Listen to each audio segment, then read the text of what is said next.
Lemonheads, this rules. A little bit of something prepared. Of course, if you go don't right mind, into if it. I Go into okay, it. so I mean, before I do, I want to say spasiba for permitting me to join you on the benavery.live show.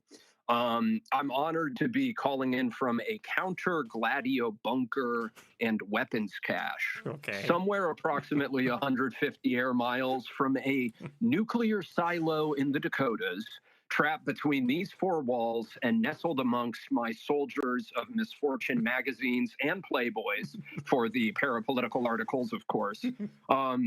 Speaking of being trapped between four walls, I don't know if you saw this, but Deputy Big Boy of the FBI, Dan Bongino, that's always a tongue twister, he's been making the rounds on Fox of late to perform damage control for his boss, Cash Money Records Patel, after it was revealed that Patel was out with his cradle-robbed PragerU Massadist honeypot of a girlfriend at some. Did you hear about this? They were at like some kind of like exclusive eatery called I don't know DC, but like Rouse or something like that. I assume it's like an Italian Rayo's. Yeah, in the Beltway. Have you been there?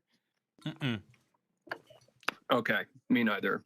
Probably outside my budget, but anyways. So he was presumably receiving white linen tablecloth hand jobs that would make Patel's eyes even more crooked. I mean, can you imagine the O face of that mean mug? Maybe it's actually like cross-eye correction. And for a second, he looks normal, like just as he comes. Isn't it funny to be the head director of the FBI? You have no idea who Dylan Roof is, but you could probably name every porn star who's ever lived since 1975.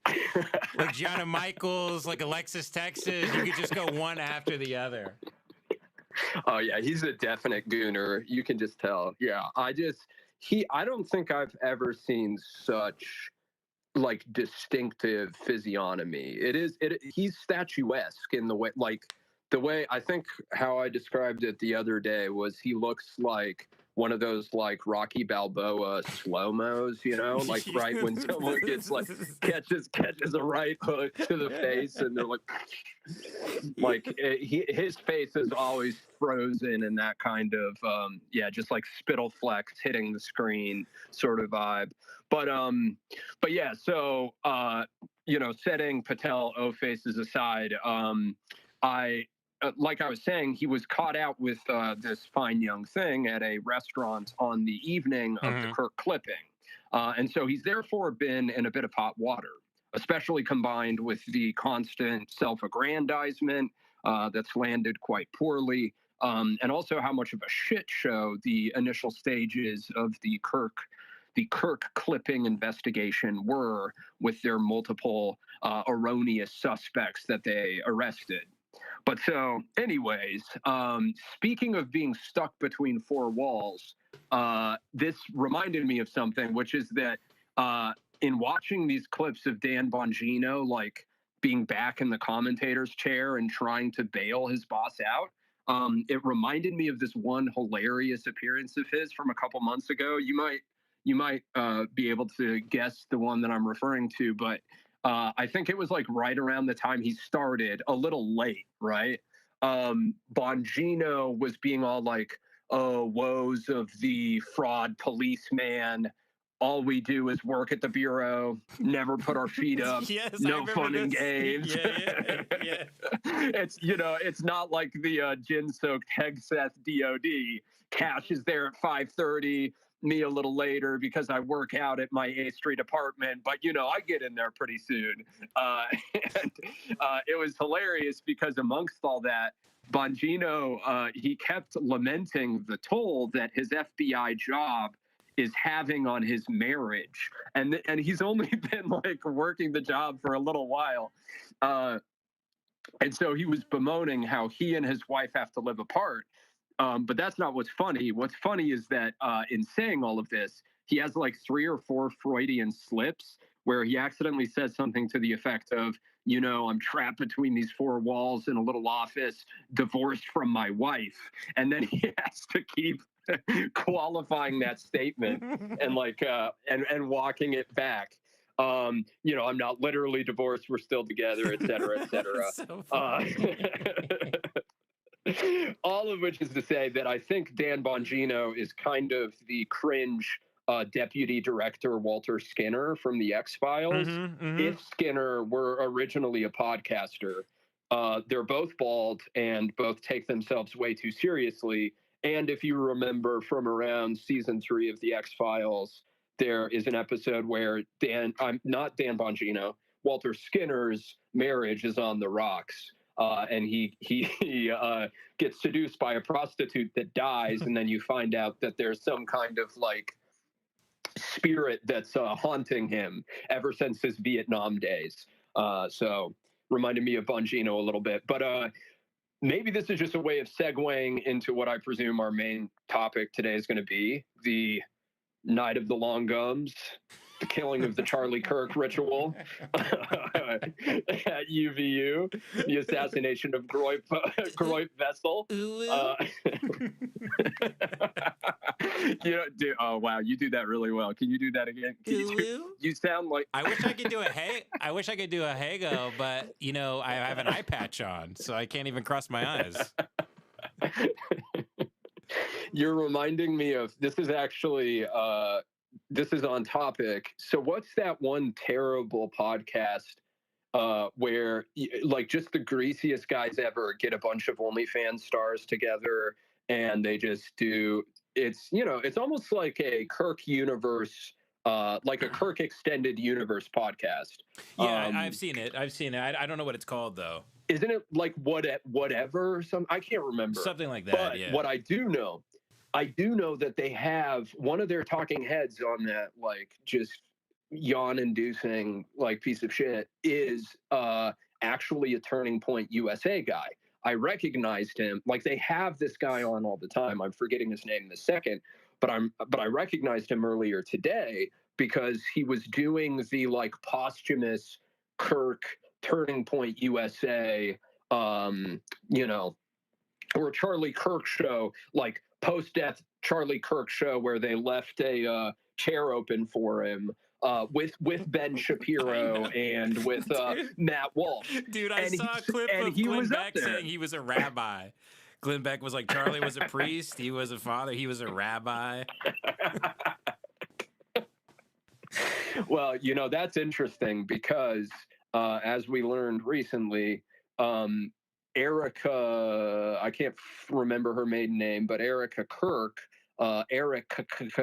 Kirk and Charlie, actually, to my knowledge, I think, so I'm starting to, I may be falling prey to, you know, it's a very alluring theory that Erica Kirk could be a Mossad honeypot, partly because she apparently first saw Charlie Kirk on a pilgrimage in the Holy Land, like in Tel Aviv airport.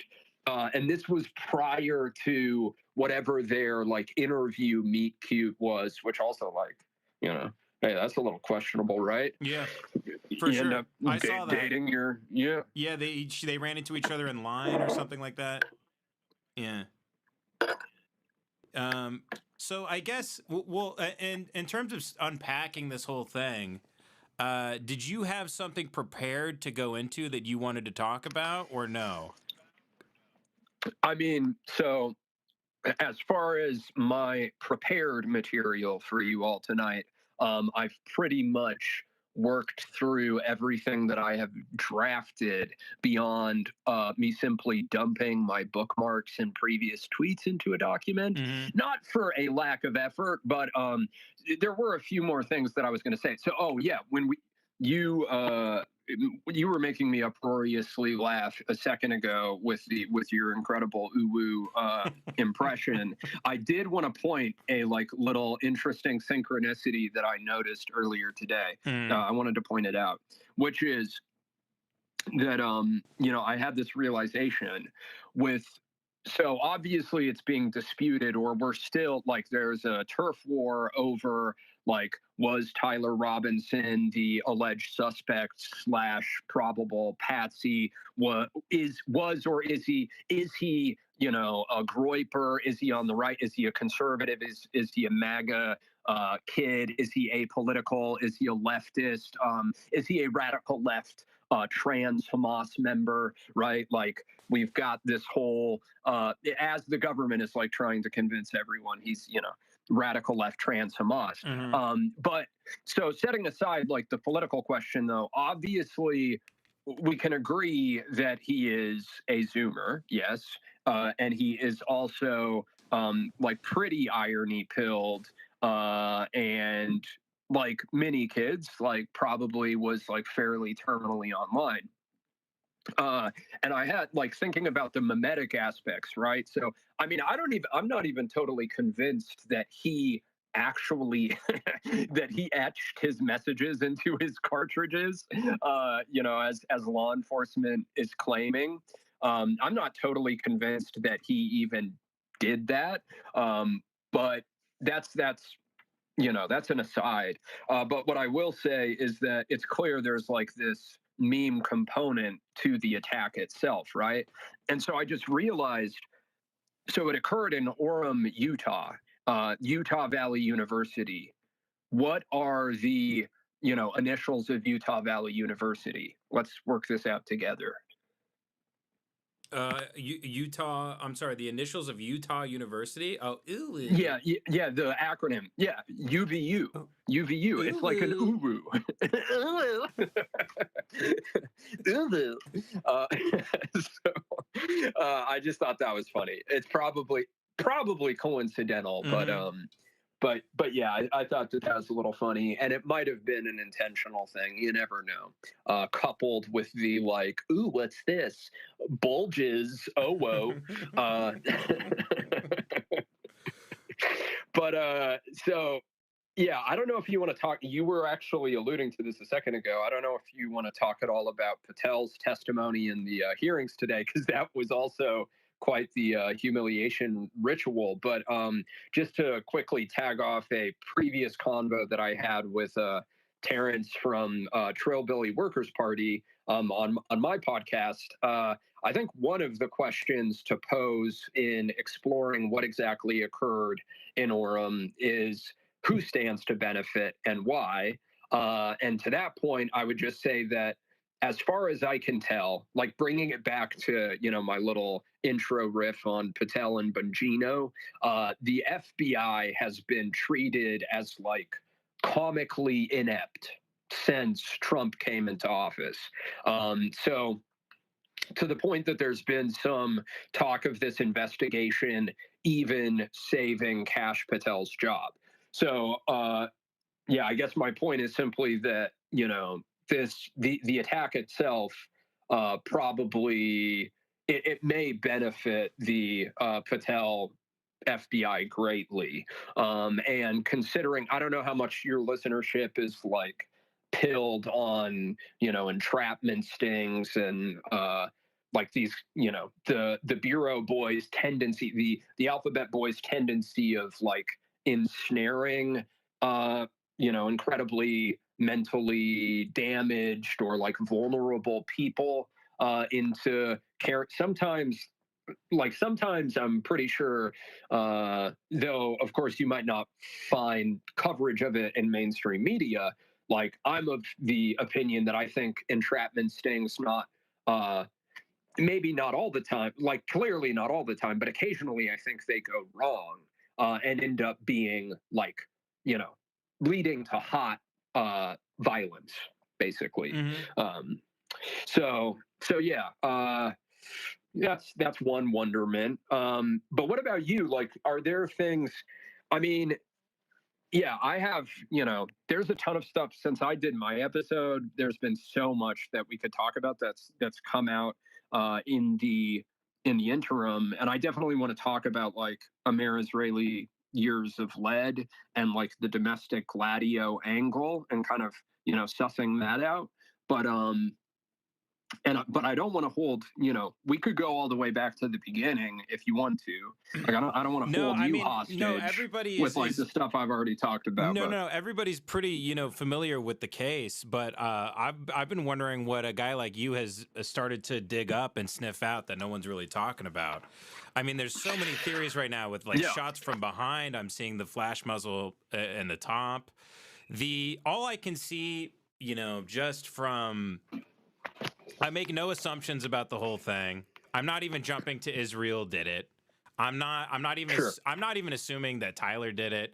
None of that shit. I'm just waiting for. Yeah, no, it's good not to have assumptions. All I'm waiting are for more and more facts to come out. And I made the joke on the show that, guys, just relax, wait 45 years, the truth will come out. Then we'll know who did it. Just, you got to be patient. You got to wait 40, 50 years, you'll be dead. But I haven't got to dig into this as much just because of my my condition. I can't really. Right. I didn't even really get to see the assassination or anything for days. No. So I'm yeah. So I'm catching up. Okay. Yeah. I mean, in some ways, maybe that's that isn't a bad thing. Maybe you were spared a little bit because it's just been one of those cycles, in preparing for this, I was just going back through my own, the feed of my own tweets, right? To kind of wrap my head around the cycle of this, what I would label as a deep event. I mean, I think there are clear anomalies and, inconsistencies, and I think there's plenty more than enough. There is a proverbial feast, a banquet of susness enough to justify being highly skeptical of the official narrative. Absolutely. I mean, I'm seeing way too many patterns that I just see time and time again of the crazy guy distracts everyone, and supposedly he was in and out of that's a perfect. And then I mean, Stephen Paddock's brother getting busted with child. I think it puts CP on anybody. It's just you just see these things too much where you go, you realize that they've had the same playbook forever, and there's only so many go-tos, and. It's also it's a tried and true. It always works. It always works. And also, here's two things that can be true. That can be a crazy guy, and he could have also enabled this thing to happen. You find crazy people to assist your thing. You have people who have delusions of grandeur. You have, and it's there's a reason why these sex trafficking rings seem to be, and the child exploitation stuff seems to be somewhat infiltrated. It's because this stuff needs to be created and disseminated for blackmail purposes, for purposes of putting it on people's laptops if needed, if putting it on their, whether it's Julian Assange's laptop or whatever it may be. Right. We need to have possession of the stuff and be in control. Like you said. Exactly, where Paddock's brother had so much CP, he had a Tower of Babel of CP. Supposedly, this is a computer Tower of Babel. This is a family where so somehow who's the black sheep of the family? The guy who shot 80 people at a concert, or the guy with 5 million videos of children drinking pee? Who are you more proud of in the family? Who's the golden child? We don't know anything about the father, their upbringing. There's no pictures, Which is the Owen Wilson and which is the Luke Wilson and which is is there a third Paddock brother? We don't even know because you don't even remember the third Paddock brother. I remember the third one is the one who's talking about the sushi being comped. That brother. Remember the guy that was like, we used to get sushi comped. He wouldn't do this.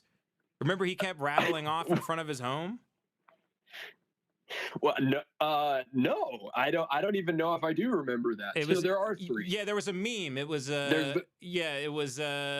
think his name was Eric Paddock, maybe, and he was in front of his house, and they were interviewing him, and they're like, Steven wouldn't do this. He was known in Vegas. They loved him. He was a high roller. We used to go to Vegas. We go to sushi restaurants. We get sushi comped, and then he starts bragging about kind of how badass his brother was and how much he kicked ass. Yeah, he thinks his brother is like Nicky from Casino.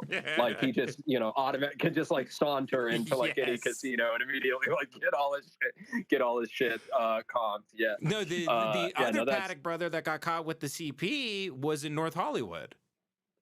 Right. And technically, if I remember correctly, because I was also just looking at these stories the other day, I believe that Stephen also had they you know allegedly found CP on one of his devices too.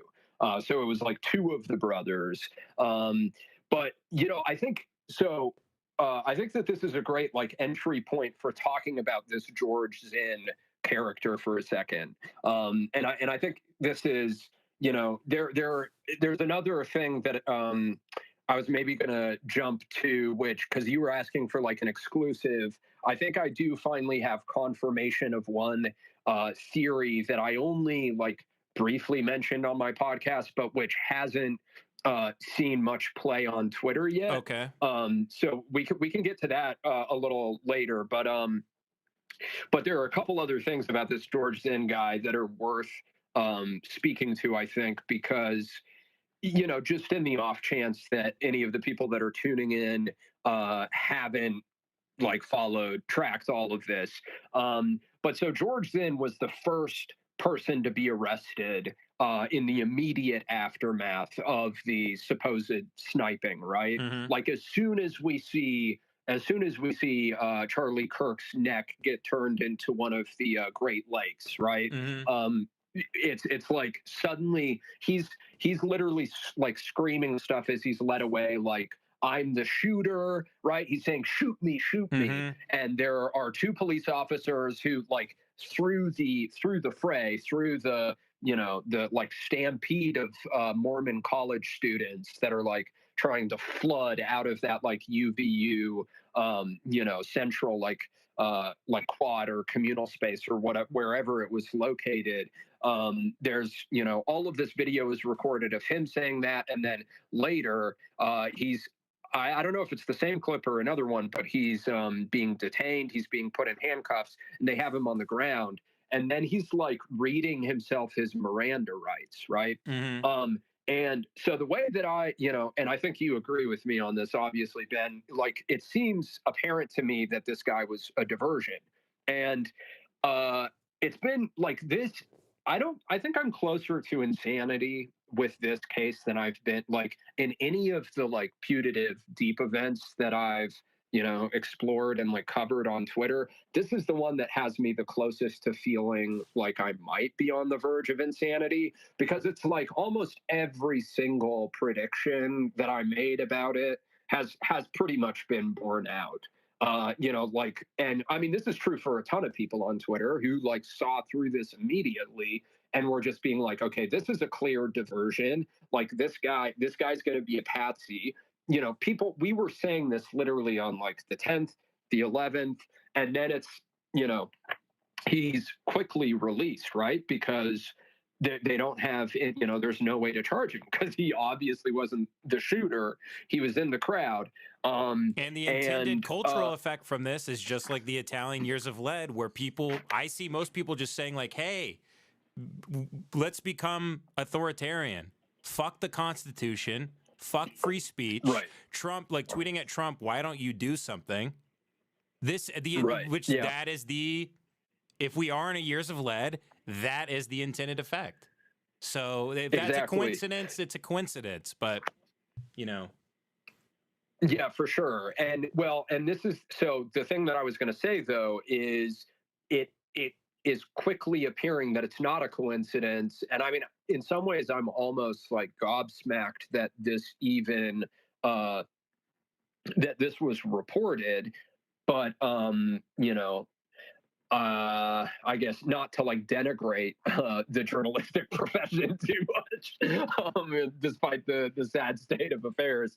But so he has since, so the George Zinn guy, he has literally said that, and this is an approximation, I'm not quoting exactly, but he was like, so I tried to create a distraction so that the real suspect could get away. And he also said something to the effects of like, I wanted to martyr myself for Charlie Kirk.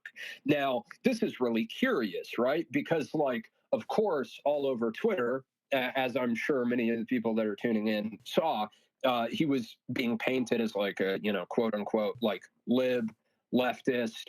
I don't know about you, but like somebody who is like talking about like they're ready to die for Charlie Kirk, that makes me, highly suspicious that they'd be a leftist, right? Well, it turns out that this dude, he's appeared in a 9/11 video in the past, which is a little suspicious, but we're starting small here. This is relatively minor in comparison. He appeared in a 9/11 video. I don't have it in front of me, so I don't remember who produced it, but basically where he was giving his just one of those like testimonials where he's remembering where he was in Denver on 9/11. And he talks about how, if I understand correctly, I think he talks about how he immediately knew it was like Osama bin Laden, something like that. So that's a little that's weird as fuck. I just pulled that up on YouTube. I got it right here.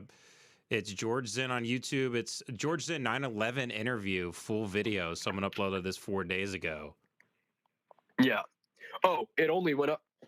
Wait, I'm sure there has to have been one from prior to that, though, I'm right? sure. This is just the one I happen to find. Yeah, is this him actually talking? We see that plane go in, and we just think, wow, and then I think it was a 9/12 or something like that that second plane hit that tower. Immediately chaos in that hotel lobby. There was okay, so I'll say this right off the top: he doesn't seem that insane. Yeah, can you hear anything one can tell from? Yeah, I could hear it. Yeah, that's weird. So he says he says in this interview at some point, I knew it was bin Laden. I believe so. I'm not sure that I've even watched I watched a portion of the video, the clip earlier today. That's what I've seen people say on Twitter. So I believe so. Damn. But yeah, I mean, take that with a grain of salt. But there's a lot more here. So apparently, this guy called in a if I have this correct, and I don't have I have some notes in front of me here, but I don't have all of this. But as to my understanding, he called in a bomb hoax right around the time of the Boston Marathon bombing. And I believe, at the very least, he called in a bomb hoax to I think it was similarly like a Utah marathon or something. So he has and I believe this even led to a prior arrest. In fact, I think he's to my understanding, he's like a repeat offender of being this kind of weird, crisis actor gadfly. He's the that Forrest just, Gump shows up. Yeah, it's like, was he the principal at Sandy Hook too? What else are we gonna find out? Right. Yeah, exactly. Well, lo and behold, as I just learned, I think I learned this earlier today. I'm pretty sure it was earlier today or yesterday, one of the two. Apparently, so George Zinn, Patsy numero uno, George Zinn was at the 1988 GOP National Convention without credentials. This was reported in the Salt Lake Tribune. And Reagan's Secretary of Education, talk about a sus administration that has many parallels to the current admin, right? There's a lot, you can draw a lot of comparisons between Reagan and the current, the Trump admin, I think. But so Reagan's Secretary of Education, T.H. Bell, let this George Zinn guy sleep on the floor at his hotel room, or the floor of his hotel room in New Orleans in 1988 when he came to the Republican convention. I guess just snuck into the place or broke into it, and then somehow ends up sharing a bunk, but bedding down with the Reagan Secretary of Education, T.H. Bell, which, man, that's almost like Franklin's scandal era too. There, in fact, that's interesting. Now that I'm thinking about 1988, there was a lot of like sex scandal stuff around that time. I think you got Craig Spence around that time. Yeah, and then I was also thinking, isn't 88 when Dukakis it was Dukakis, right? He was the Democratic candidate, if I remember correctly. So on the other side of the aisle, if I remember correctly, in 1988 at the Democratic convention, Rob Lowe got in a bunch of trouble, or I think he was maybe campaigning with Dukakis or something, but like right around that time, he got caught up in this like underage sex scandal, and I think that was 1988. And in 1989, Craig Spence took his own life. There you go. So I mean, and Craig Spence he had the callboy ring for all these guys. Right, exactly. I mean, he knew everybody from Ted Koppel to, I mean, you name it. He was behind closed doors. He was just like, going in and out, talking to everybody. And I mean, that guy got tried for, he was under the gun for everything he was doing. He wrote weird cryptic messages in his bathroom I think it was at the Four Seasons in Boston is where he took his own life. Yeah. Yeah. And then, so now considering the fact that on top of obstructing justice, which is one of the charges that this George Zinn character has been hit with, there was also the reporting about this is so crazy. It's like so inscrutable and just insane. Mm-hmm. Apparently, he's also been hit with these child porn charges, right? Like apparently, and the way that I saw this reported, and again, paraphrasing, but in the story that I was reading, it was something like he's talking to investigators and then he tells them not to look on his phone. And then they're like, because he's like, I can't remember whether he just like insinuates or hints at it, or is like, if you don't want to see some kitty pictures, like don't open my, maybe don't pick up my phone right now and use the face recognition to like unlock it so that you can look at the contents of my phone. But so he's also been hit with these these CSAM charges, like possession charges, I believe. And so speaking of Craig Spence, that's crazy. And who knows, like maybe he knew some of those people, because he also apparently, because he's been like in and out of this trouble in Utah, the GOP chairperson, Snellgrove, I think former GOP chairperson, previously ran a fundraising drive to pay his legal fees.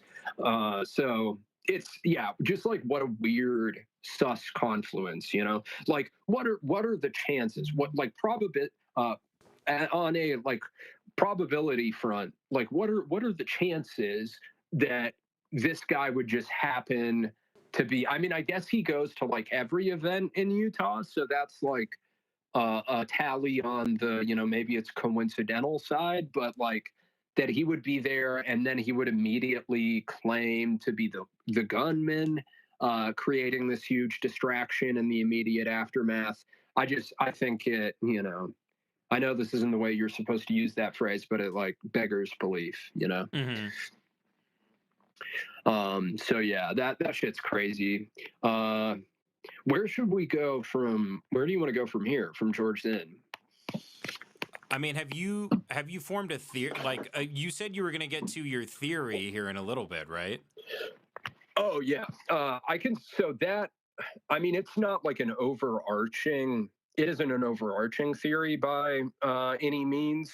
In that, I'm reluctant to try and like decipher this entire thing at such, and this is how I always feel, like my intuition and my informed opinion is that it seems to have been, a deliberate hit that was carried out in the interests of various parties. And oftentimes, like, kind of my operating theory when it comes to deep events like this, especially the particularly spectacular ones, generally, in my opinion, when you have these kinds of, like covert forces and like machinations surface, break from the like parastatal and like the deep state and like manifest in like the everyday in this super violent fashion. Oftentimes, when I think these things happen at the domestic level, it's because there are a bunch of parties. There have to be like numerous parties that stand to benefit from it occurring. You know what I mean? Of like course, if you look yeah. at the JFK assassination, You have Cuban right? Like exiles, it's like you have the FBI, you have a lot of people. exactly. Yeah. The mob, you've got the CIA, you've got, like there are a ton of Israel, even to a lesser extent. Like you have a huge, kind of this like rhizome or like these, if you look at it from up close, like if you miss the forest for the trees, it might look like a disparate like network, but from further back, it's like there's this nexus that clearly conspired and pulled certain strings that led to this happening. And I think in the case, like this is definitely one of the most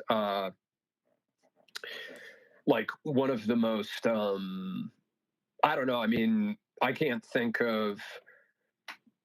there's an assassination in our lifetime, at least since we were very young, right? Like, I think you and I'm in my early 30s. I assume you're like relatively close to me in age. So like, I'm sure like Paul Wellstone was a huge deal, like Amerithrax, and like September 11th is different, obviously, because it's not an assassination, but like the Charlie Kirk thing seems like an almost, even though he's not like an institutional power holder, it seems almost a bigger deal to me, or at least it seems like it's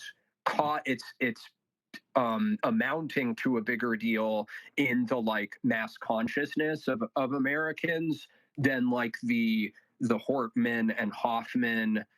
The Hortman and Hoffman assassination with like Vance Bolter, or even Brian Thompson, or like Elias Rodriguez taking out the Israeli embassy staffers, right? Like, would you agree with that? Like, to me, this one seems like it's caused a bigger splash than those. Yeah, I mean, so I'm even hesitant to speak on it at all because I haven't got to collect that much information. And the problem with me is I'm very like, I mean, everybody's pattern seeking, but I know all these events. So when I see things, I just cherry pick and I see the exact thing from other events that could just be coincidence, right? And also, you look like a fucking idiot because you don't have all the facts yet.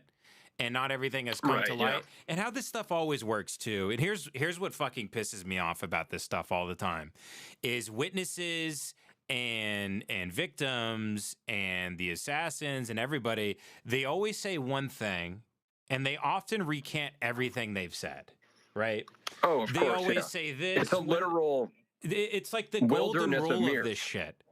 It's like the classic, they said this thing, they get arrested, then they say this thing later in court, and they completely walk everything back. Either, innocent to guilty, guilty to innocent. And that's always very frustrating for me. And that's by design to be frustrating. Oh, yeah, definitely. It's 100% by design. If you want to spread a lie about somebody and discredit them, if you've maligned them, all you got to do is you got to go around town and tell every person the exact opposite piece of information you just told the last person about that person. So that when people are gossiping and they get together, they go, "Oh, well, he told me he did this to him," and he goes, "Well, you told me he did this." And they go, "Well, I don't know, but I guess it's fucked, right?" And then they just move on. Right, It's the perfect campaign. You don't go around and tell everybody the exact same story. That's how you nail yourself to the cross. Right. So. I couldn't agree more. Yeah. The thing I was looking at for very briefly before I had to lay down for a long time, I was looking at frames of like the shot coming from the other way, which was, I'm not letting it freak me out because, sometimes I feel like I'm knocking on death's door over here. So I'm not too worried about finding the assassin here. So, yeah. But you're not worried about like Michael Clayton hitmen coming to, like taking you out for speaking a little too freely. Exactly. Yeah. I'm relying more on people like you to, basically obsess over this and get to the bottom of it, so I can then go, that's it. Right. Yeah. So full disclosure.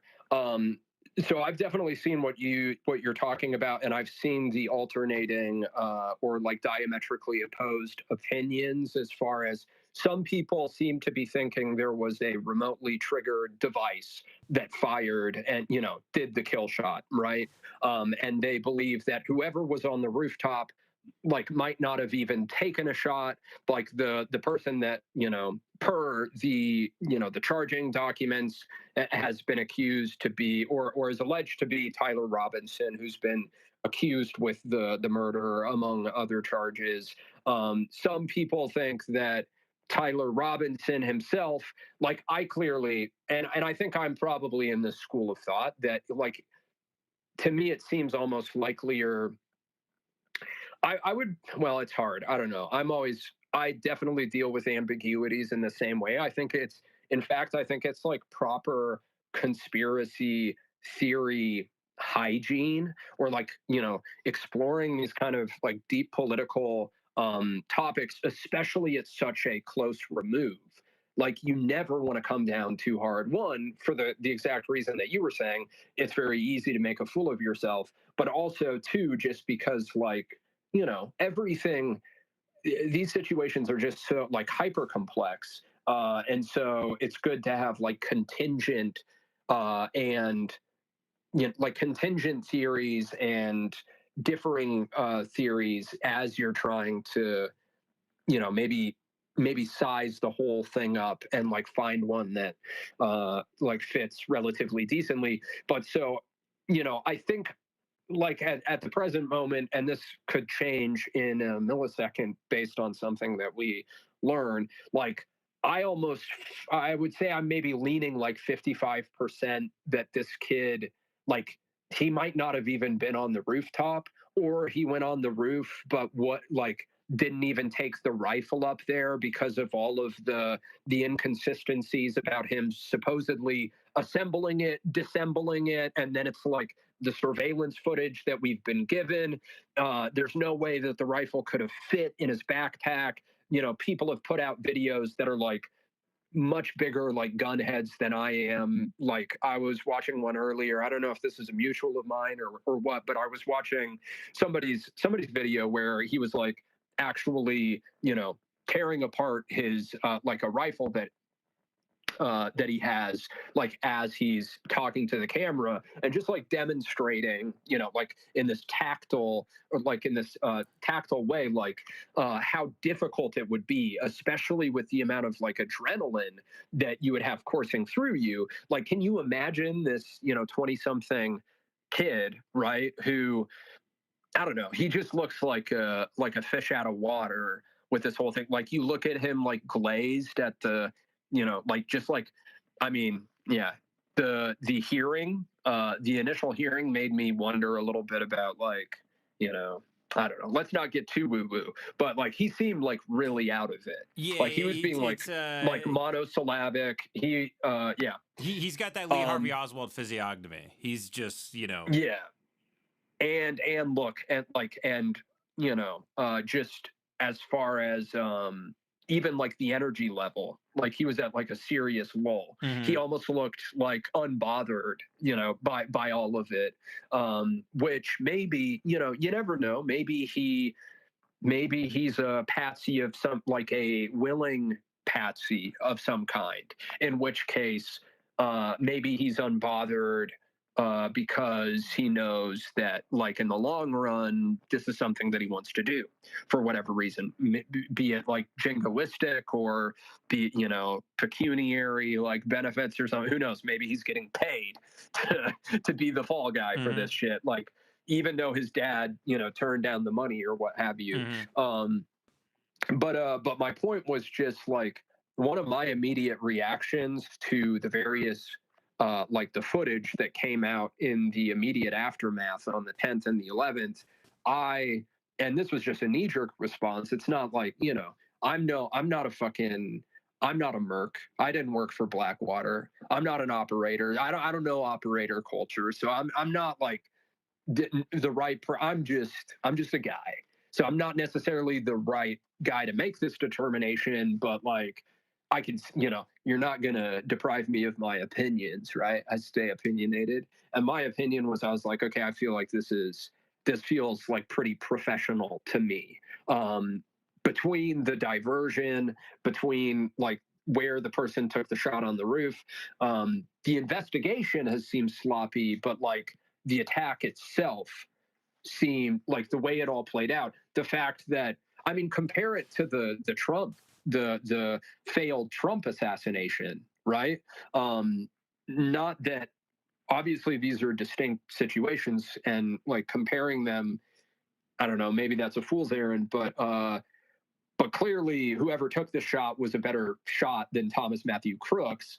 And which is funny because Thomas Matthew Crooks, there was actually evidence that kid was going to a range, a firing range, and like practicing in preparation. Whereas I don't know that we have, I guess we have images of this kid. Like, clearly he came from a gun cultured family. But besides that, we don't know whether he was like a good shot. You know what I mean? But if he's assembling the gun on the roof, how did he zero the scope?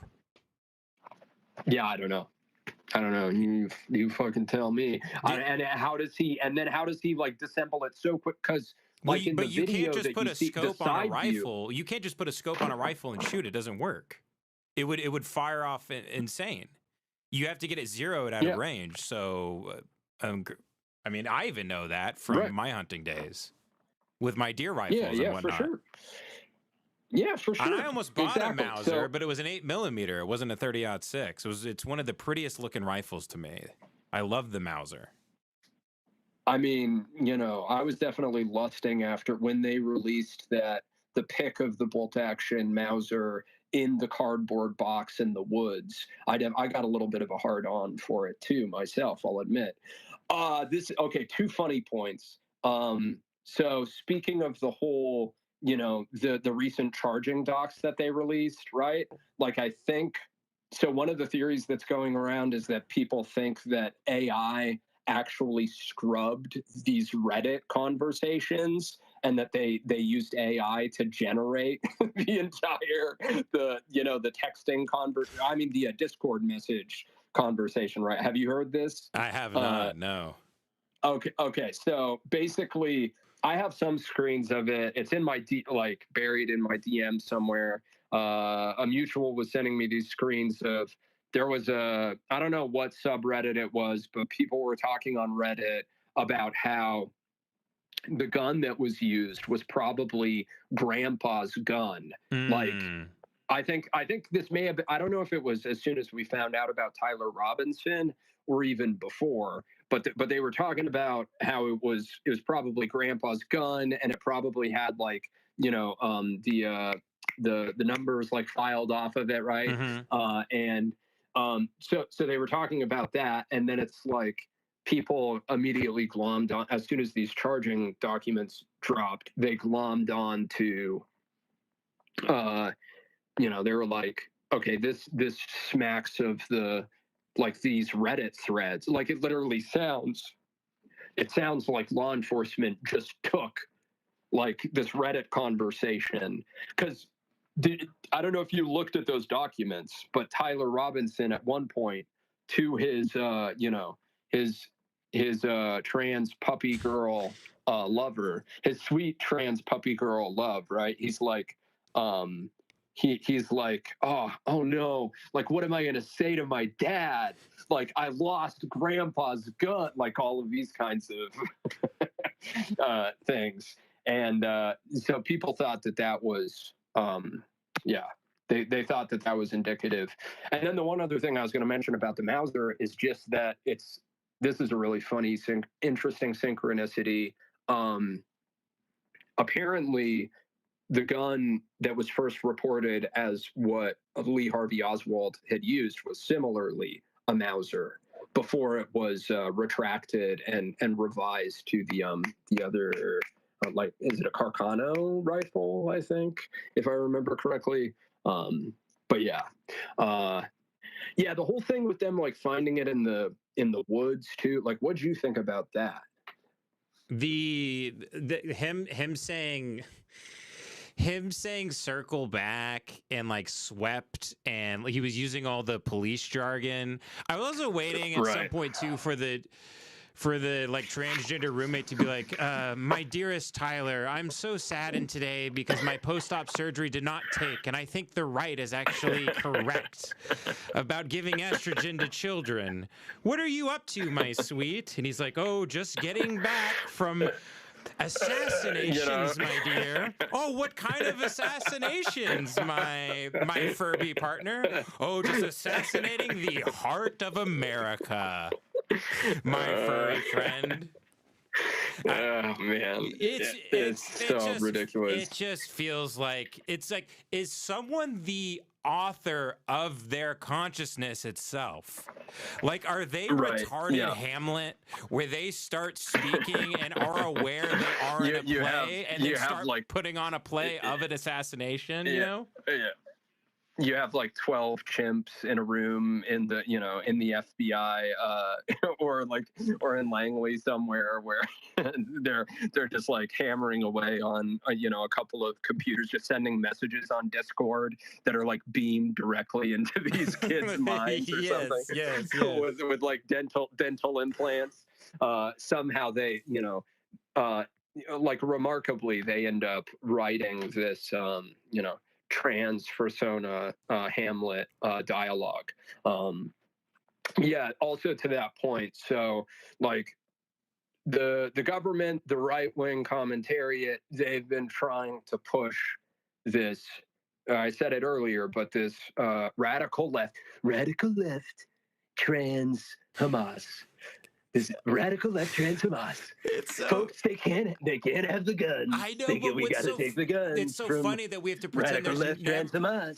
that there's never been right-wing terrorism at Avery. It's so funny because they're bringing up at the hearing today with Kash Patel, just mentioning Dylan Roof. He's like, I'm sorry, I've never heard of this man. Oh yeah. Is he?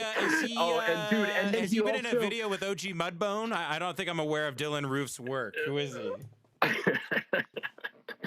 Yeah, and then Kash Patel also, he erroneously was like, he was like, when asked about the previous, the eschatological Trump ear clipping, where felt very weighted with, like revelation imagery, this Trump having his ear pierced in this way, right? Like, here comes the Antichrist, and and then the flag, them the like 10-minute, like where you have like 10 seconds elapse, like right after, the shots ring out, right? And then they get the scrum together, and they gotta get the like photo op, they lower the flag a little bit, and they gotta get the photo op together. Like, that was so, just beautiful, like WWE production, right?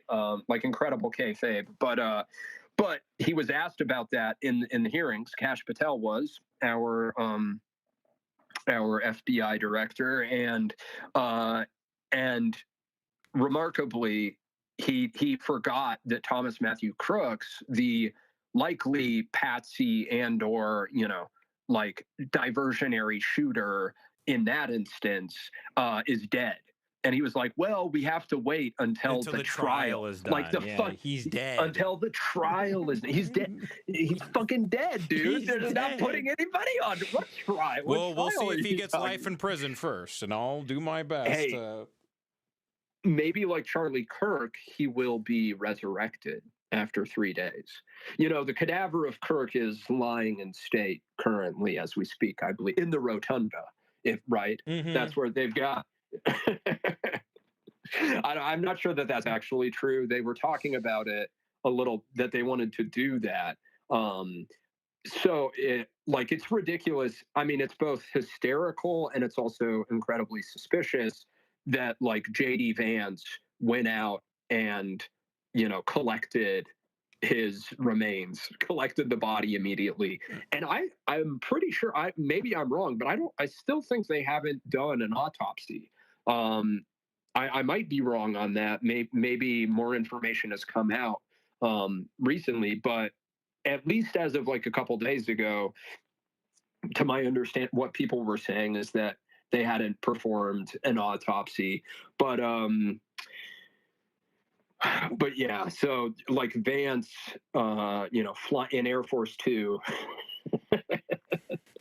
doing Trump's dirty. Trump wouldn't, you know, he would refuse. He wouldn't let a dirty cadaver on, not on Air Force One. Dude, the fucking problem is like, I have fatigue with everything because I hear the exact opposite piece of information the moment I hear a piece of information. Like, I mean, just the most common example is just, like, I don't even know how anybody's ever going to vote again. Vote it. You look like such a dumbass. If you voted because you wanted the Epstein files and all these things released, and then you were told it was a hoax a moment later, and that it doesn't even exist, and then we go back to it does exist again, it's just designed to make you insane. It's just designed to make everybody fight because you have both pieces of information on the table. So, you know, pick up your weapon and you pick up your weapon and you guys fight forever and we'll keep raping you and taking away your rights. That's what we're going to do forever and ever. And this is going to keep pushing further and further to authoritarianism. And if I go, yeah, I don't know, I see kind of a conspiracy there, but I'm kind of hanging back. I don't know what's really going on.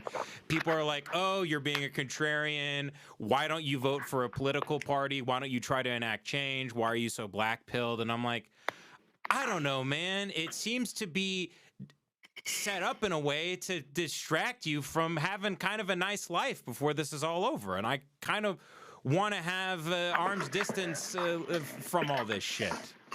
This shit's fucking over. Big time.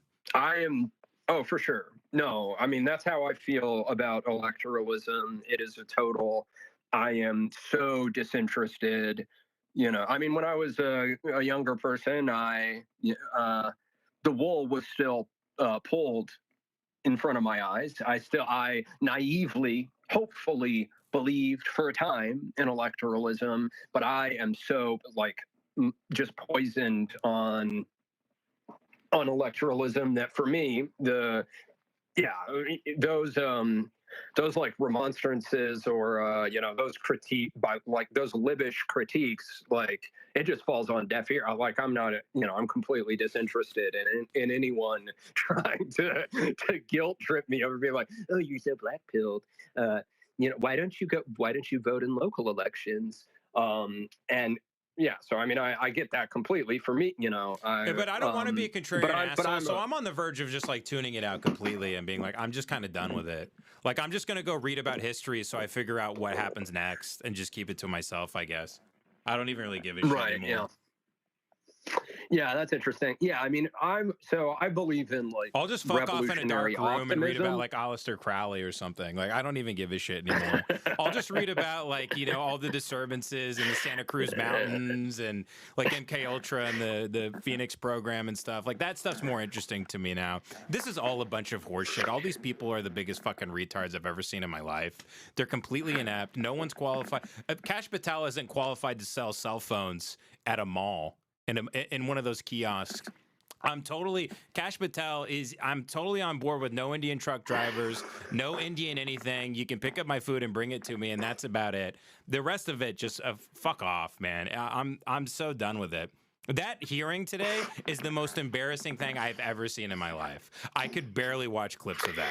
It was the cringiest. Yeah. They had to keep reminding him throughout the hearing that he is the head of the FBI.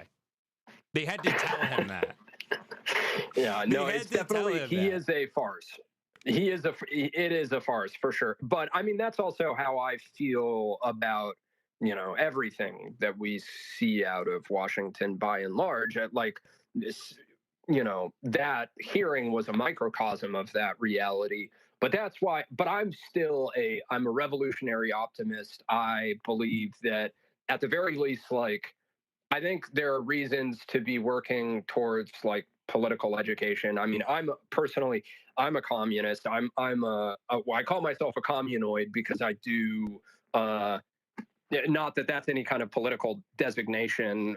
It's mostly just a funny meme word, but because I'm so geared towards like the, conspiracy topics and like deep political and like parapolitical topics and that kind of research, and I have an abiding interest in that stuff, as well as just like history at large. But the way that I view my own personal role, and maybe this is just again, yeah, I'm sure my own role is like hugely insignificant, and I wouldn't move anything an inch, but I still I want to be an optimist. And so the way that I view my own relationship with like exploring these topics is that ultimately I want to present a salient critique of power and of capitalism that might reach people who are like more apolitical than myself and might start getting them thinking in like more constructive, historically progressive ways about like, or even just like realistic ways about how history is going to progress, because, all empires rise and fall, right? And like every economic modes change too. I definitely don't think capitalism is the end all be all personally. But so I kind of view like, yeah. I'm definitely black pilled. I'm very black pilled, but I try to resist that impulse within myself, or I try to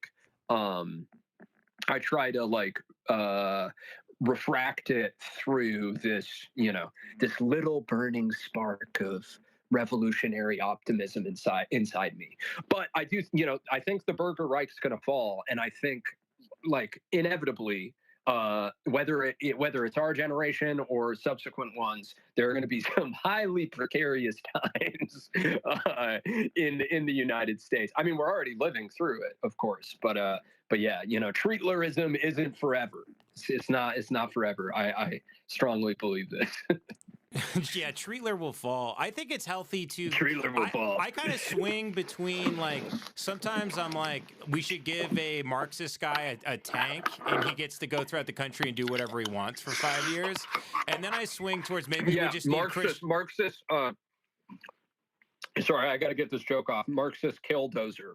Let's do Marxist killdozer. That's how I feel. And then other days I wake up and I'm like, I think we just need Christian nationalism. I think that's all we need.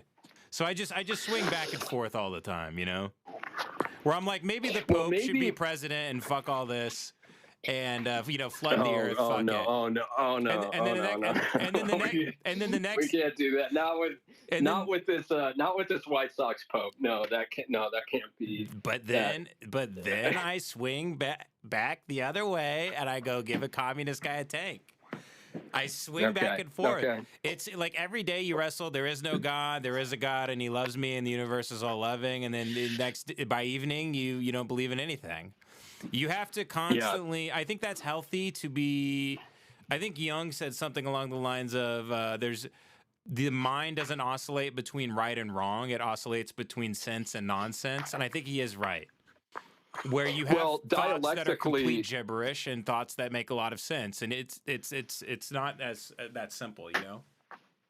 hmm Well, dialectically speaking, maybe eventually, you will end up becoming a like a liberation theology guy, and you'll fuse Yes. you'll fuse those impulses. You'll become some kind of like Jesuit liberation theology monk dude. I just Kind of want to like be. I see like the blueprint. Francis. You'll I see the blueprint. It's it's the rust coal. You sleep on a mattress. You read books. You smoke cigarettes. You do pull-ups, and you sleep under a big crucifix. That's all you got to do. and you pray for revolution. Exactly. You pray for the working classes and the proletariat to internationally rise up. And there you go. That's all you got to do. All right. Rust coal communism. I feel you. Before we meander too much, though, what other major theories do you have here that aren't really getting out there? Well, so the one thing that I was alluding to earlier that I think I finally have confirmation of. So I don't know if people know this account, Lord Bebo. I'm not trying to besmirch somebody's name here. I'm not trying to talk some shit, but like a couple of these, a little more like vacuous, like news aggregator, right wing sort of accounts, at least in my opinion. I think this was last night.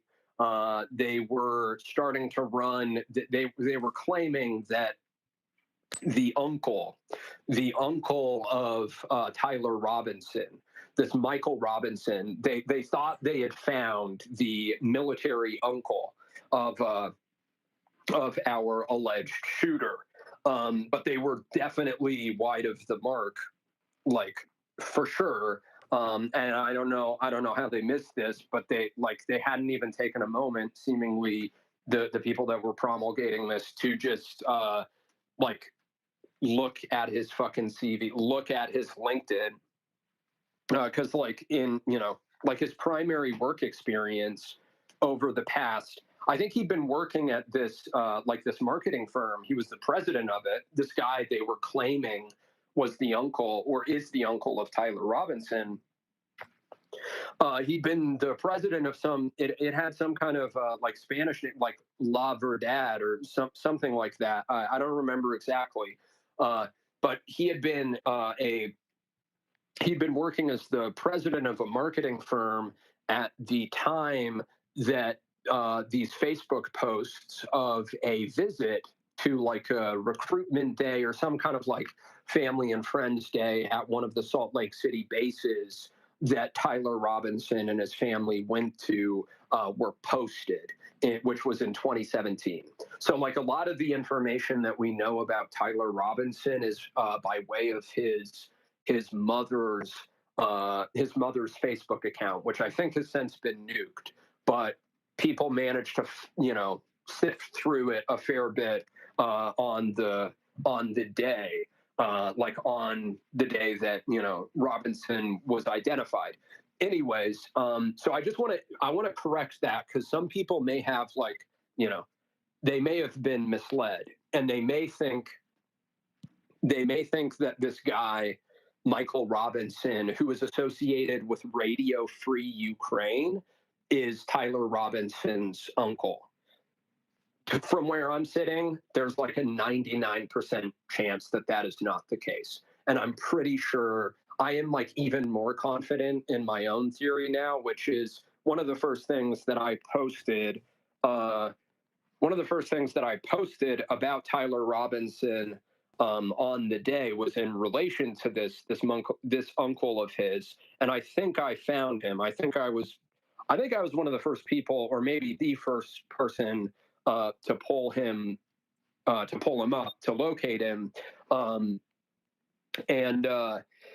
So let me find my tweet here. I have so many tweets with Robinson now. It's taking a second. Okay, here it is. So let's see, on on 9/12 at 11:09 a.m., I posted, I may have located alleged Charlie Kirk shooter / patsy, Tyler Robinson's uncle, judging from his mom's Facebook photos of a recruitment event and the kid's Air Force hat. So in one of these pictures, whether it's Tyler or one of his brothers, there's like one or two kids who have Air Force hats on. So judging from that, I pulled the Salt Lake City bases, and then I went looking for Michael Robinson's or Mike Robinson's on LinkedIn.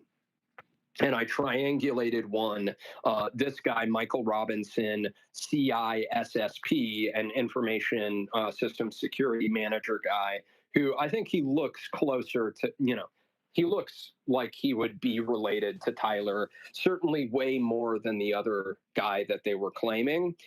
Anyways, he's basically he's like an Air Force, like information technology and like cybersecurity kind of dude, right?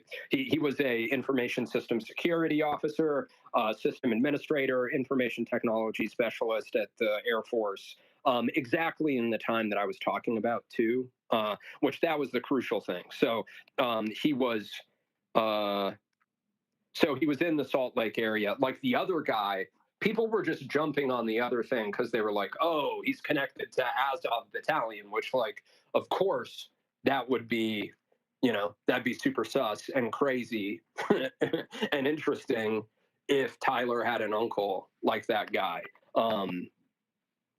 But yeah, so it's this other dude, Michael Robinson. I'm pretty certain. And since then, I did see a post from somebody who was saying that they know someone at the Air Force Base in that area, which I think is Hill, if I remember correctly, that he was located at, who was basically, they had like an Air Force contact who, of course, this is secondhand or third hand via me, but like I saw somebody saying, I know someone in the Air Force who confirmed that it is this guy, contrary to the other dude. So point being, I think I'm at like 90% certainty now that it's probably this guy, which is, it's still interesting, even if it isn't quite as like dramatic. It's still maybe of significance. I mean, the thing that I would say, it's interesting that he's an information tech guy when you think about the the prominent role of like Discord in the case, right? The degree to which like the internet's played such a large role. Yeah, I didn't get to see anything on roll out, so I didn't have any knowledge of that, but it hasn't been corrected yet. Well, I mean, I don't know. I quote tweeted what you're talking about, like the claim that I think is like I quote tweeted that, and I think I didn't get a response from the dude that posted it initially, but I tried to correct him, not in an overly mean way or something, Mm-hmm. but yeah, no, I mean, I never got a reply. I also didn't see him delete it. I'm just issuing my own correction. I don't mean, like, I'm not trying to offend anybody. I'm not trying, maybe I'm being a little overly snarky. I'm not trying to be that way. I should resist that impulse, but yeah, and I also, like, my theory could be wrong. Let me state that, like, unequivocally. Because it's still possible that the supposed Uncle Mikey could be a maternal uncle and not even have the name Robinson. My thing is just, if the uncle has the name Robinson, it's like this guy is way more of a surefire. There's just no evidence that the other dude is connected to them at all. Like, there's nothing that puts him in Utah. I don't think he ever even, I don't think he has any connection. Like, he had maybe some past, like, DOD experience, but he was never, they were going to a base to visit an Uncle Mikey. Why the fuck, like, when that guy was working for this La Verdad marketing firm, why would he, like, it's not even located in Utah. Why would he be in Utah to, At least that's my understanding. Like, I don't know. It looked like there wasn't any evidence to support that would be the guy. It'd be really ironic, though, if after saying all of this, then it turns out that I was completely wrong and I eat shit. Yeah, and I think the trial, happens, don't we know more? September 29th, is that the date? I'm not sure. I hadn't heard. They set an actual trial date. Well, I think there's some sort of hearing September 29th. That's the date I believe I saw before I got on here. But I'm squinting through one eye here. Right. Yeah. I'm asking you to be my Virgil and guide me through the red string here. I'm asking. I'm begging you, Clonny. Red string me. Stop being so. Let me move my thumb. Let me get my thumbs moving here. Okay. Let's see. Tyler Robinson hearing September 29th. I think it's the 29th, but we could have like some Diddy sentencing and Tyler Robinson like hearing shit going down around the same time. Hell yeah. Like I vaguely feel like I'm pretty sure Diddy is supposed to be sentenced here like around the end of September, early October. So that could be an interesting time. Charlie Kirk murder suspect appears in court with prosecutors seeking death penalty. Okay, let's open it up to the chat. Let's play some bets here. Who is likelier to die? Luigi Mangione or Tyler Robinson? I want to hear. I want to hear from the chat. In terms of getting the death penalty? Yes. I mean, obviously, this is like very unbecoming and kind of disgusting to make bets on whether someone will receive the death penalty. But I do think it's an interesting question, though. Not really. Yeah. Like I'm not taking action. No betting action. The Kalani Gosh Noid book prediction market is closed. This is only a thought exercise. I'm just curious what people think, how they feel about Mangione's case and how they feel about Robinson, and whether people foresee one or the other, either of the cases actually sticking. What I will say is I don't have a prediction really, but I think whatever happens, whether one of the two or both of them die, is going to be a serious barometer of like the predictive police state. It will tell us a lot of like how like should we be absolutely petrified about what's going to happen over the ensuing like next couple years. You know what I mean? Like if they actually just like railroad, they railroad Mangione and Robinson's deaths through. They pursue the death penalty, and just like despite both cases, especially Mangione's clearly like hanging by a thread and just being like specious, if they push it through and like one or both of them die, I don't know. That's a grim prognosis at that point. You know what I mean? Yeah, the only thing I know for sure is Ghislaine Maxwell is going to be back at that In-N-Out on Sunset Boulevard real soon. I'm going to be driving through Los Angeles, and I'm going to see those big milky bags dipping in to some animal fries, and I'm going to honk my horn, and she's going to wave. She's going to be our Jackie O, I'm totally convinced. Pedophilia is legal in the state of California. Come one, come all. We will harbor your pedophiles. California is the Israel of the United States. Everywhere you look, it's the pedo state of the United States. It's the pedo state of the United States. It's not the head of the snake. It's the ass of the snake, and you're allowed to fuck it, folks. Pedo summer 2026.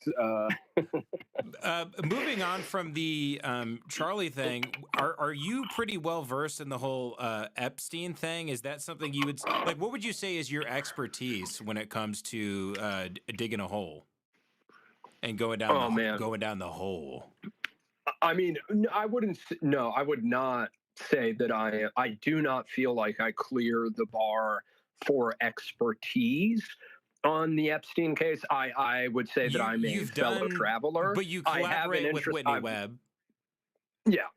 So I have I'm friends with Whitney, and we've written together. In fact, we should have another Diddy and Epstein related article forthcoming in a couple weeks here. I really need to be getting on my grind over the next week or 10 days to pull some of my pieces together. But yeah, I'm really excited. I'm excited for that, for our next installment. The overlap, I would say, if I'm anything approaching like a bit of, not an expert, not an authority, but let's see, what should I say? A untenured professor on related to Epstein. It would be my niche is the Diddy and Epstein overlaps, the Epstein nexus and Diddy overlaps for sure. But I wouldn't say that I'm like a full blown, I don't know. I wouldn't say that I'm like an Epstein expert. I don't know anything about the Diddy stuff. I honestly couldn't get. You know why? It's because I just don't give a shit about rap, so I never really looked into it. Yeah. I'll be completely honest with you. If it was a totally different genre, I might have got into it. If this was like a Post Malone, if Post Malone had thousands of bottles of baby oil, I might have been all over it, but I don't care about Puff Daddy. I find his whole thing very corny and cringe. And when people are like, he's terrifying, he's a monster, I'm like, he's fucking gay. Well, dude, are you gonna let Usher rule your life? He is a little scary, though. I will having gone pretty. No, I know you're joking. But just I will say, you look at Lil Rod's depositions and his lawsuit. He literally talks about Diddy threatening to eat people's faces. He's fucking he's Hannibal Lecter. It's always he's fucking Hannibal Lecter, dude. And not only that, but he is chances are, so a couple quick hits regarding Diddy. Very early in his career, one of the first major incidents in Diddy's career as a, he was Clive Davis's mentee for a time, and an early label head, first a A&R guy, if I remember correctly, and quickly became one of the youngest label heads ever. But early in his music biz career, he organized this charity basketball game. It was an AIDS charity basketball game in 1991, I believe, in the Bronx, and it went horribly awry. There were a ton of rappers that were set to perform there, and basically, this is super indicative as far as Diddy is concerned, because it got hushed up by the mayoral office and the municipality and law enforcement. They ended up not pursuing charges against him, but basically he was defrauding people of money. He did this sham AIDS charity basketball game, which I'm not sure I could think of anything quite as despicable, right? You put on this basketball match with people oh God, was it LL Cool J was there? I think, but a couple of those really early rappers. And then, so not only do you push the ticket sales as much as possible to the point that you're way over capacity, but you never have any intention of paying anyone, and then, paying any charity, right? And then on top of that, 9 people died. I believe it's 9. Don't quote me on that because I'm going off memory here, but I'm pretty sure 9 people were killed because there was a stampede because it was so crowded. And that was one of the first times that Diddy, was in the papers in 1991. But his father actually was a heroin trafficker, an affiliate of Frank Lucas's. He was connected to, I think it was a if I remember correctly, I should have our article open in front of me, but I'm pretty sure the dad was connected to a Gambino-backed heroin trafficking ring. He ended up getting killed. He was killed in a hit that was likely a Mobland hit in the early 1970s. This is what so you and like from Whitney the very uncovered? first. Oh yeah. We talk. It's like the very beginning of our piece, and then Diddy himself, that's some of like I helped write that portion particularly, and then also there was a coincident child sex scandal at the Catholic Academy that he attended as a teenager, also in the Bronx in like the 1980s. So there's also a chance that Diddy himself may have like come into contact with the feds then, because they were investigating that, where a couple different Marist brothers were accused of these pedophilic sexual improprieties, and he also may have been abused himself. And then from there it's just like, you have this laundry list of like sexual violent accusations going back forever. But like crucially on top of that, he very quickly gets initiated into this kind of like Zionist music industry complex that links to, many of the disparate elements of the Epstein nexus. So we talk about a bunch of that stuff. We talk about, in the first piece, we talk about his early life up through like the early 1990s. Do we have any proof he was into the occult? Was he? I mean, you said he's threatened to like eat people. It's really interesting that you say that. So we don't talk about this in the piece, but I don't think we mentioned this, but I do remember seeing one thing in passing, and I think I maybe tweeted about this in the past. So he had a couple things. So if you look at the people that Puffy has employed as his security, this is where it gets like really sus. Much in the same way that like Death Row Records and like Suge Knight, like one of his rivals, right? Yeah. Like they employed all of these like LAPD, what's the name of it? I'm trying to remember the name of the squad.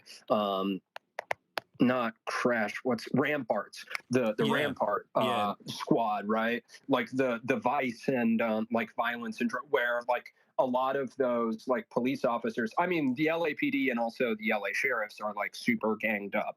Like they're they're practically they are gangs in their own. Of course, yeah.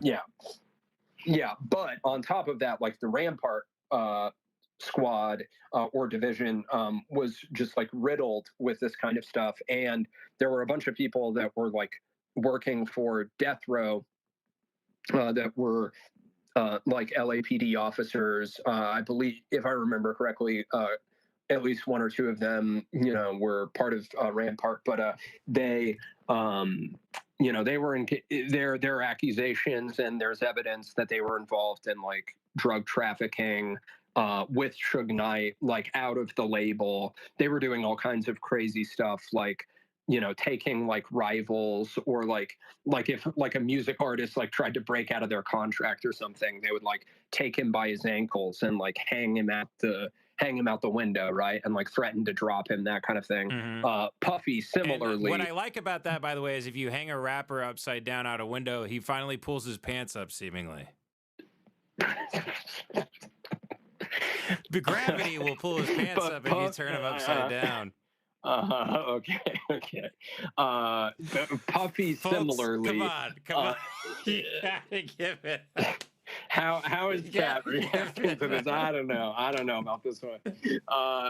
Puffy similarly employed a lot of he employed a lot of like former law enforcement, and he has one former bodyguard named Gene Deal who does a lot of these like interviews and videos where Like he talks about back in the day, like all this crazy shit that, I experienced with Diddy. And then he also at a time employed, and this is crazy, he employed, after this guy left this unit, so the NYPD had a rap intelligence unit, okay, which was literally a continuation. It was an evolved form of COINTELPRO, the larger COINTELPRO program, and it was also kind of a fusion center in its own right, but like it grew out of these political policing and like counterinsurgent law enforcement strategies that were employed in the 1960s, the 1970s, the 1980s, especially against, leftists, like socialist communists, Black radicals, including, Black Panther Party members, like Black nationalists, all different kinds of, political dissidents. And this guy that Diddy employed as a security guard for his parties, he became one of his security contractors and literally guarded freak-offs, right? This guy was literally like the main detective and head at this NYPD rap intelligence unit, which is just like, I don't know. If you know, you know. Like, it's just fucking crazy. And it's just super indicative. And so, yeah, I mean, Puffy has been mobbed up from like the very first, basically. And up until recently, like the Gene Deal guy that I mentioned has said that he's an informant. He may have had a hand in both the Tupac and Biggie assassinations, right? And other people like Suge Knight has said that he's likely an informant. A number of people have. You asked me about the occult, though. I got way off on a tangent. But this Gene Deal guy, one of his former security guards, if I remember correctly, I think I tweeted about this once. He told this story about going with Puffy into a park and watching him do some kind of ritual with like I can't remember whether he used the language or like the phrasing medicine man or what, but it was like he met with some kind of like spiritual teacher or like an occultist or something. Was it a sex magic thing? What was it? Well, that's another question, because this is another thing that I can say. This is more prurient, but one of the so this thing wasn't a sex magic thing. This would have been more like, I don't remember the specifics. I just know it was some kind of ritual that I've tweeted about in the past. If someone went on my Twitter, they might be able to pull it up. But related to like sex magic, I can at least say that there is evidence that Diddy has done like kind of antinomian or sort of like taboo breaking sexual stuff that is weighted with. So specifically, I think there have been one or two lawsuit filings. I think it was the lawsuits contrary to like the grand jury indictment. But there are one or two ones where it was mentioned that for like one of his freak offs or, his baby oil drenched, rendezvous, they were using white robes for whatever reason. Oh yeah, this is the reason that I tweeted about this.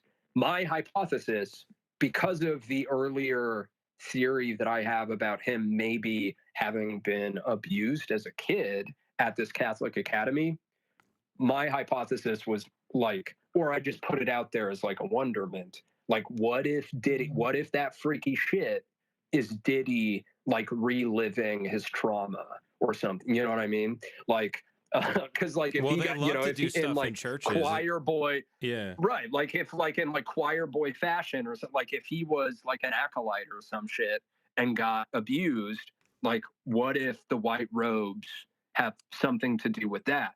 I don't know. The one other thing that I'll say though is he has a relationship with the like charismatic televangelist Bishop T.D. Jakes. So there's also that. So it could have been some like freaky, like Bible Belt, like let's get our rocks off after Sunday service sort of thing too, like gospel sort of situation too. I don't know what the imagery was exactly, but yeah. So that's all I have as far as, all that, there might be other stuff. That's all I have as far as like Diddy and occultism, at least like straight off the dome. Yeah, the church stuff is always a major theme running through it. I was just reading about at Stanford University at the Stanford Memorial Church. I think it was on Aleister Crowley's birthday, I think August 12th, 1974. There was a woman who supposedly got in a fight with her boyfriend and went to the church to pray. And they found her in the morning. She was laid out on the altar, and there was an altar candle shoved into her, with her legs open, and she was naked from it down, and she had a candle on her breast, and she was her pants were laid on her in some sort of like satanic fashion, and they didn't know who it was forever. They thought it might have been Ted Bundy. This was in around the Santa Cruz Mountains in this time period when all these serial killers just happened to be killed. We're talking, it's the Bay Area, and this is a rare time for serial killers, but yet there's 8 or 9 people that are just running amok up there. Killing everybody. That was the like PTK highway, the highway one, the Pacific Highway of PTK, basically, like all up and down the from the Pacific Northwest through down to LA, like during that time period for sure. That was kind of serial killer central. You're right. I don't know. I'm familiar with like that sounds a little Black Mass-esque in. There are interesting look, I will say this, with DNA evidence, supposedly they said it was the janitor in 2018. They showed up at his apartment and he shot himself. So, who's to say? Huh. Yeah. Interesting. His name was Crawford. Yeah, no, I'm not sure that. Okay. Yeah, I don't know if I know that case specifically, but there's been, speaking of LA, like, there's interesting stuff with Diddy that's happened, or not LA. I guess you were talking Stanford, but like I think going a little further south, in SoCal, I think this was LA, contrary to San Francisco. At one point, more recently, this is like after the period where he was working with the notorious COP. The guy. Part of the reason why I know about the the COINTELPRO cop that worked for Diddy is because he wrote a memoir that's called Notorious COP that's all about him running this NYPD rap intel unit, which, like, if anybody's interested in this, I encourage them to get the book because it's a fascinating read for sure. And I think he would, I think he probably regrets that it's out there. This book, like, based on the stuff that I was finding in it, and particularly as regarding his relationship with Diddy, I would assume that he probably regrets that this book exists because he was a little too, loose lips sink ships. Like he was a little too forthcoming, I think, with some of the stuff that he says in the book. But yeah, Diddy at one point in LA. He also had this other security guard named, I think it's, oh God, I'm bad with names, but I think it's like Fahim Muhammad or Fahim Muhammad, something like that. Let me look it up real quick just so I make sure that I'm not fucking this up. I love all these guys, and even Will Smith's entourage. Everybody's name is like Brother Bilal. Like they all are converts and stuff. Yeah, Fahim Muhammad, Combs Enterprises, director of security at Combs Enterprises. He's on LinkedIn. He went to Sacramento State College of Business. More profiles for you: Snoop Dogg, Kevin Durant, Paris Hilton. I'm getting recommendations. I'm going to get linked up with Paris Hilton. But anyways, so this Fahim Muhammad guy. since we were talking Rampart Division earlier and like the LAPD, he has a relationship with the LAPD. In Lil Rod's lawsuit filing, he references, and this is around the time that he was recording this gospel record with Diddy. I think Diddy might have been going by Brother Love around the time. Lil Rod talks about how they were doing these sessions at, I think it's like, is it Crown Studios in Crown Studios, LA? Let's see. Maybe Crown Recording Studio, but again, don't quote me. Anyways, there was this incident where Diddy and one of his young, like, fail sons, I can't remember if it was Justin or King, but they had an altercation with some guy that came there, possibly like a drug dealer, and then someone got shot in the bathroom, and Lil Rod witnessed this, and then so he called his security, Fahim Muhammad, because the LAPD, they were deployed, they showed up, they responded to the gun violence. Obviously, like, someone called them, whether it was the studio engineer or what have you. The LAPD show up. Diddy summons his head of security, and Fahim Muhammad talked to these cops for like a minute, these LAPD guys, and then they quickly just took off.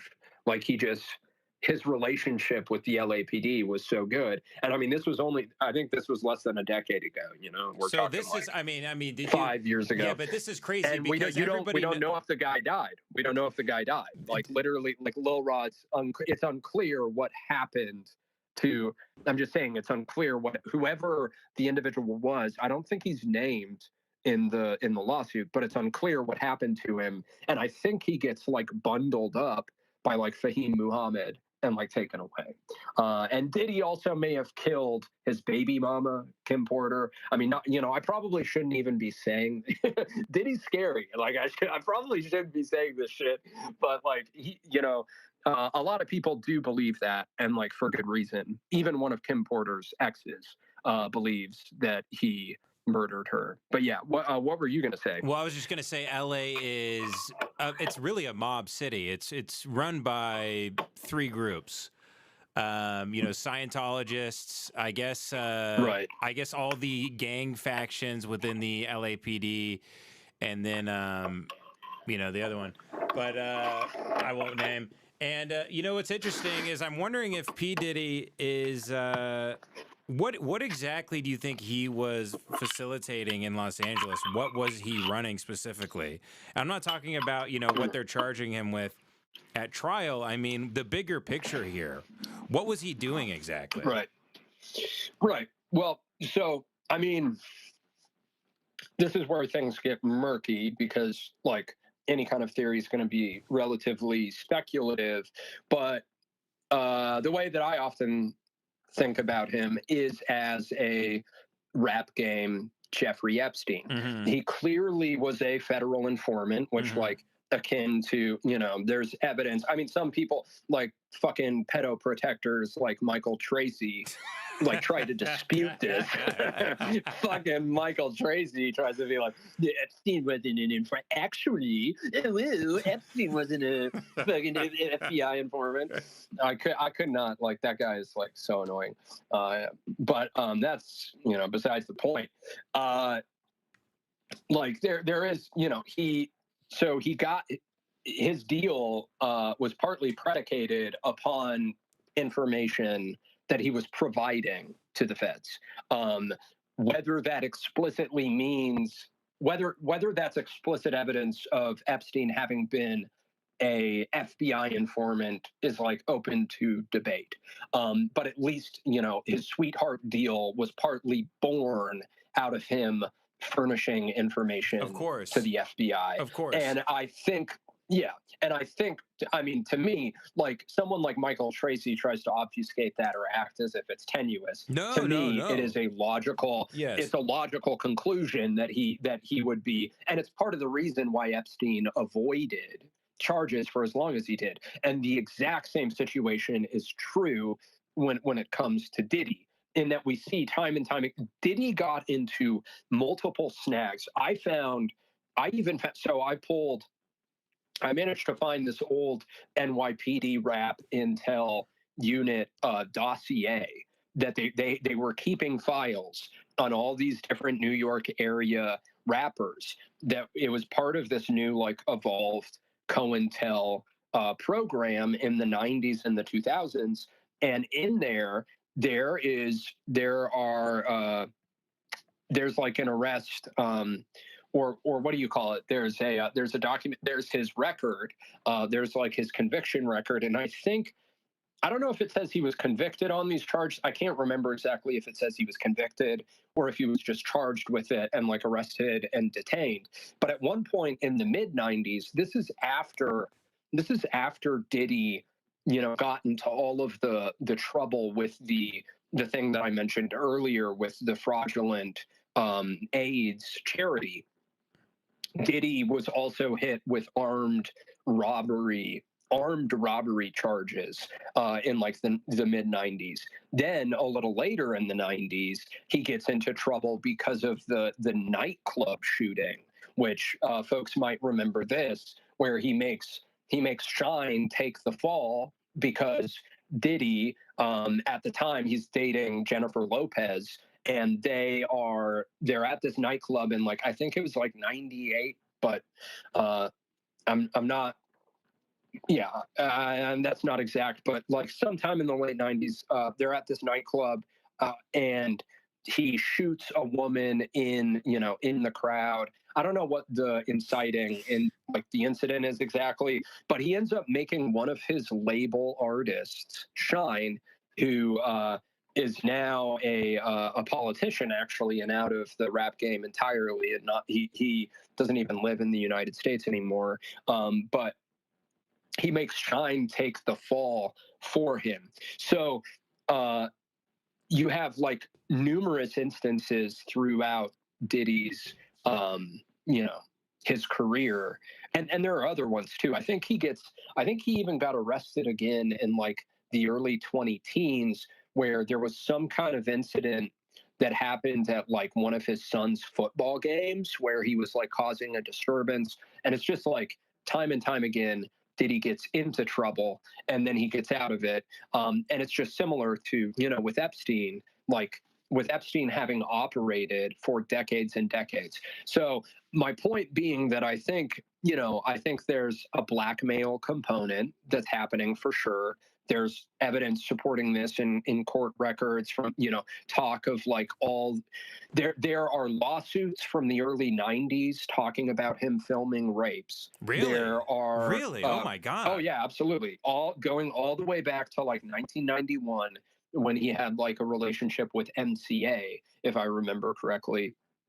There are more recent, I don't know if it's in the grand jury indictment or if it's in other lawsuits, but there is definite like court filing evidence of him having a bunch of like surveillance cameras in every room in his mansions where he's throwing these freak offs. So people feeling like basically, they were being recorded constantly when he's throwing these wild parties. But I don't think like him being a sex trafficker to the stars or even sure, like a sexual blackmailer. Like I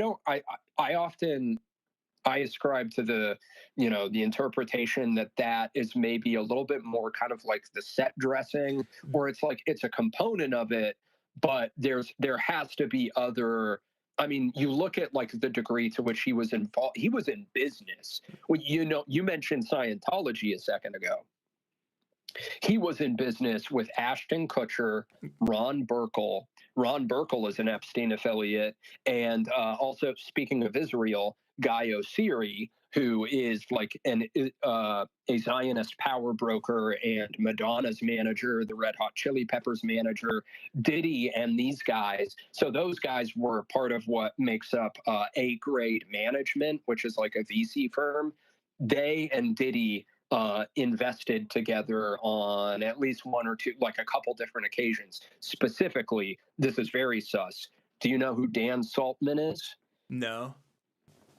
Dan Saltman's like, he's one of Destiny's, he's a streamer and like a startup guy. He started like, you'll often see like Ethan Klein or Destiny, I think, promote one of his main companies, which is this, he offers this, it's some kind of app for like deleting your internet history, which talk about fucking sus, right? That's so funny. So one of his endeavors, downloading all of it. Okay, yeah.